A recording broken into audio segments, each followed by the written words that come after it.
Halo guys, melanjutkan podcast sebelumnya mengenai kepailitan debitur. Kali ini saya akan menyampaikan mengenai peranan akta perjanjian pisah harta ya, untuk debitur yang ada pada ikatan perkawinan. Apa sebenarnya konsekuensi ketika antara suami istri, antara debitur laki-laki dan perempuan dalam uh, perkawinan tersebut, salah satunya atau mungkin dua-duanya jatuh pailit. Memang undang-undang kepailitan jelas ya mengatakan bahwa kepailitan suami adalah kepailitan istri. Demikian pula sebaliknya, kepailitan istri adalah kepailitan suaminya. Cuman ketentuan ini sebenarnya bersyarat. Mengapa saya mengatakan bersyarat?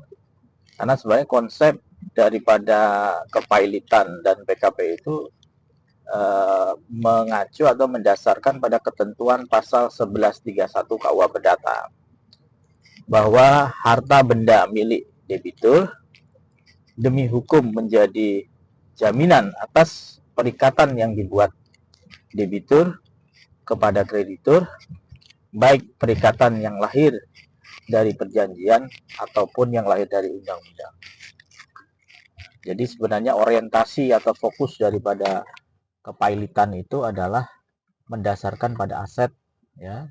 Aset dalam KUH Perdata rujukannya adalah pasal 1131. Nah, sekarang konsekuensinya apa ketika terjadi satu perjanjian pisah harta antara suami dan istri?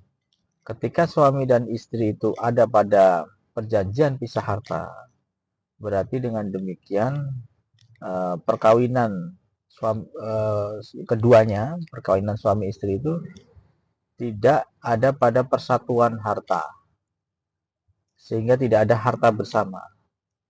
Harta suami adalah harta suami, harta istri adalah harta istri. Sehingga ketentuan dalam undang-undang kepailitan tadi bahwa kepailitan suami adalah kepailitan istri adalah kepailitan suaminya itu tidak berlaku kalau suami dan istri itu ada pada perkawinan dalam perjanjian pisah harta.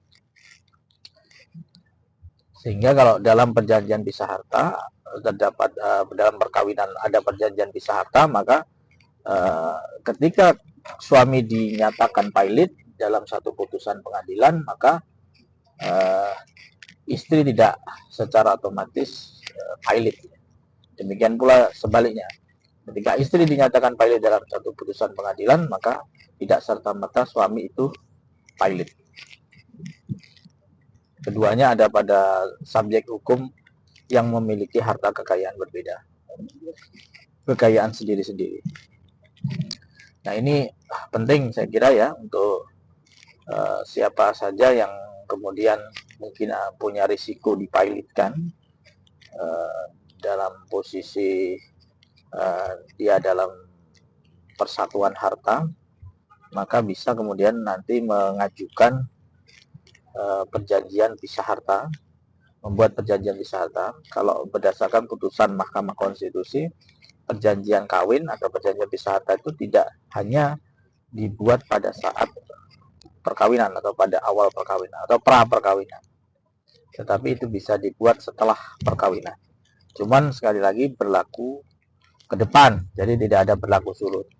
Ketika kita membuat perjanjian pisah harta dari sekarang, maka ini berlaku untuk ke depan.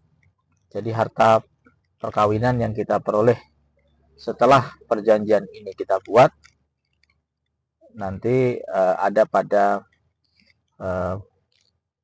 perjanjian pisah harta, sehingga harta suami menjadi harta suami, harta istri menjadi harta istri. Tidak ada istilah harta suami istri. Nah, perjanjian pisah harta ini selain relevan atau berkaitan dengan perkara-perkara kepailitan, juga tentunya berkaitan dengan perkara gonogini. Karena kalau bicara gonogini sebenarnya itu kan bicara tentang harta bersama, bagaimana harta bersama dibagi. Kalau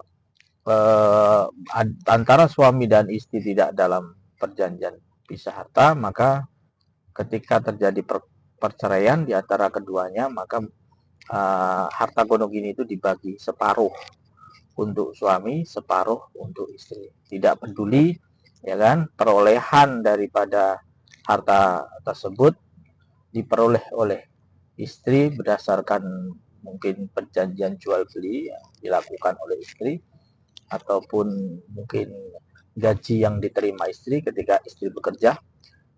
Karena itu semua diperoleh pada saat perkawinan, maka itu masuk pada harta gonogini, harta suami istri.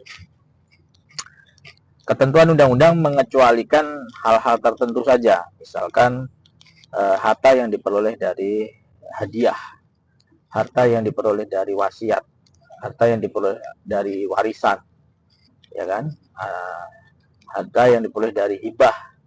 Jadi perolehan harta yang ditentukan secara limitatif itu berdasarkan diperoleh dari warisan, hibah, wasiat, hadiah, ya kan, itu bisa dikeluarkan dari status harta bersama, sehingga sepanjang bisa dibuktikan bahwa perolehan harta itu dari hadiah, hibah, wasiat, warisan, maka harta tersebut bisa dikeluarkan dari harta gonogini. Ketika terjadi kepailitan pada suami, ya kan, istri yang bisa meyakinkan, bisa menyatakan bahwa itu adalah harta di luar harta yang diperoleh dari perkawinan tadi, ya, itu bisa dikeluarkan sebagai harta yang tidak dimasukkan dalam budel pailit, seperti itu ya. Sama dengan posisi ketika suami dan istri ada pada perjanjian pisah harta, harta yang masuk budel pailit ketika suami dipailitkan maka adalah harta suami saja. Ketika terjadi kemudian dimasukkan dalam budel pailit harta istri juga, maka istri bisa mengajukan keberatan atas tindakan kurator tersebut dengan menunjukkan bukti akta perjanjian pisah harta.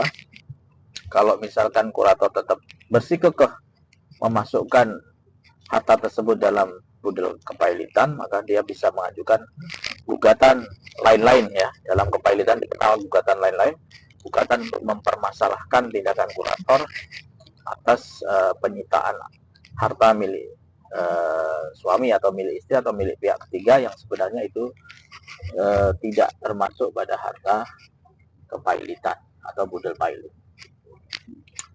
Konsep yang lain, perjanjian pisah harta juga relevan terkait dengan tindakan pembagian harta warisan.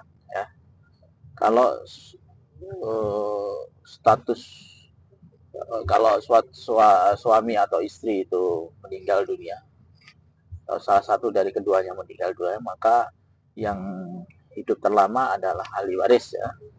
Hidup terlama adalah ahli waris. Sebelum dilakukan pembagian harta warisan kepada ahli waris, misalkan suaminya meninggal, istri sebagai ahli waris bersama anak. Sebelum dilakukan pembagian harta waris suami, maka harus dibagi dua dulu. Karena separuh dari harta suami, karena tidak terjadi perjanjian pisah harta, maka separuh dari harta suami adalah harta istri. Sehingga yang menjadi harta warisan suami adalah setengah dari harta gonogini, setengah dari harta suami dan istri tadi. Kecuali terjadi perjanjian pisah harta. Apabila terjadi perjanjian pisah harta, maka harta suami tidak perlu dibagi lagi, tidak perlu dibagi dua lagi, karena harta benda, harta kekayaan yang itu menjadi milik suami, atau tanah misalkan di atas namakan suami, maka tanah-tanah atas nama suami atau kendaraan atas nama suami itu adalah harta suami, sehingga itu adalah harta waris tanpa harus dibagi dua. Nah, konsekuensi daripada perjanjian pisah harta itu bisa menjadi relevan juga pada perkara-perkara pembagian harta waris. Saya kira itu untuk sementara pembahasan kita pada pertemuan hari ini, semoga bermanfaat. Assalamualaikum warahmatullahi wabarakatuh.